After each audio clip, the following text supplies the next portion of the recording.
ISFPs, let's talk about them. We're doing another rocking chair rant. Got my new baby on me. And I want to talk about a very touchy subject. Now, we all know the ISFP personality type. And who are they? As anybody doesn't know the code, you're looking at somebody who's kind of like very charming, but very fickle. They know how to be in and out of a room very quickly. They're emotional, but they never really show it. They're very defensive, and yet they're spontaneous and sporadic. They love to be outside. They like to hike or even play music. The ISFP has its stereotypes, like any other type. But the thing is that there is an unhealthy version of every type and an unhealthy version of every subtype. So what I'm talking about here is probably the expressive ISFP in the unhealthy form. It can be a very scary personality type because everybody's out to get them. If you know anybody who's like always afraid of somebody making fun of them or their ego is being attacked somehow, their identity, their public perspective, their public personality. Because ISFPs have an entertainer side, and though they like to adventure and,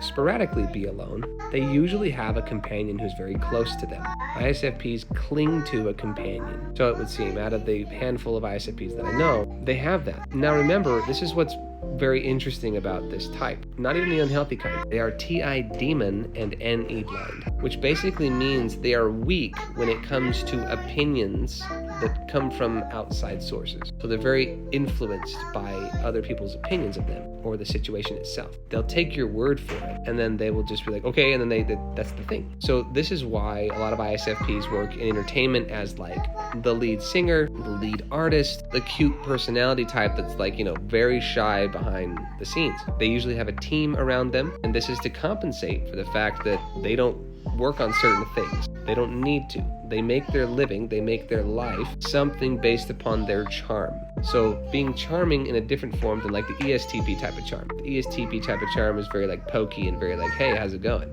The ISFP charm is very, hi, and they're gone.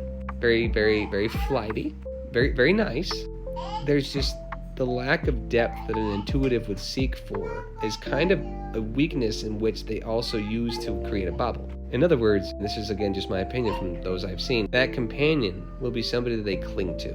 And they are scared of losing the people close to them because there's not many people around them. They will claim to have connections and stuff, but their depth in relationships is not very deep. They have very shallow relationships as far as I've seen. Though their connections run deep in history, they don't run deep in emotion because anything will set them off. ISFPs don't have deep relationships, like intuitive type of depth. They have sensory type of depth. So they're scared of you hurting their ego. They're scared of you hurting their feelings. They're scared to be wrong, to feel wrong. So they cling to people around them who know more, and that is the defensive mechanism for this type of personality type. Now, my question to you is, does opinions actually mean FI, or is that just your inner feelings? Because opinions in this case could be considered TI, which means that your opinions, not necessarily your feelings, not your FI, but your thoughts, your perspective, utilizing all your personality, NE to TI, to combine all this to make sense for whatever you're talking about, can be seen as an attack towards them. Everything is an attack.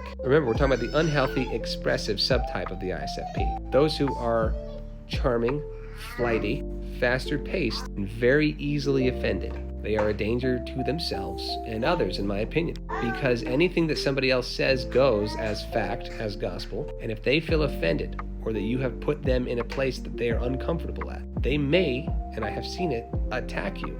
They won't physically be aggressive per se, but they will attack your ego, attack your reputation. They will attack your connections because they don't want to be seen as weak or bad or lesser than. And if they are, they will use that victim mindset, that victim mentality, which is considered the narcissist victim, to play that card and get pity, to have some sort of win, to have some sort of leverage. Because if the world is against them, then why are they attacking me? And then they'll point out reasons why they're right, which is a TI demon. When you're pushed up against the wall, your demon function comes out, and that's their logic side.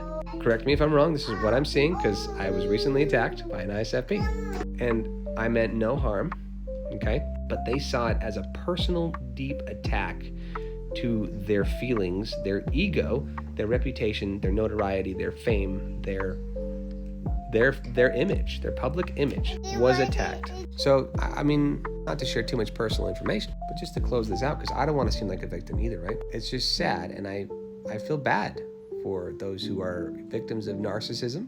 Having been through what this person's been through, you can easily say this person is a victim of many attacks of narcissism and different types.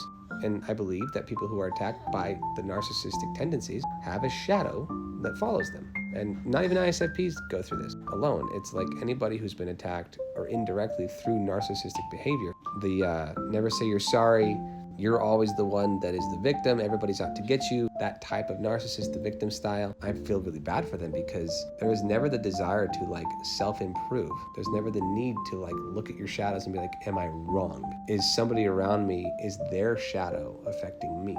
Or their shadows, plural. Their demons are affecting them, and they just have their shadows on shadows, and that can create a very flighty, very scared, and this is where I'll close.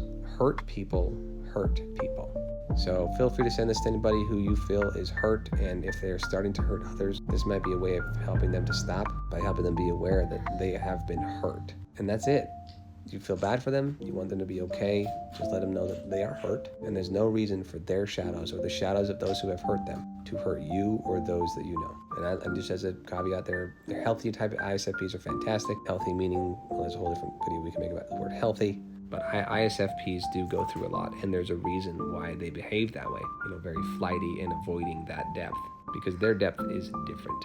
Because they may say, well, I'm deep, I have a lot of deep emotions. That's different than what I'm getting at. I'll let the intuitives answer for those who want to understand that, because I too am a sensor. Anyway, gonna close this up. Thanks for listening to my rocking chair rant.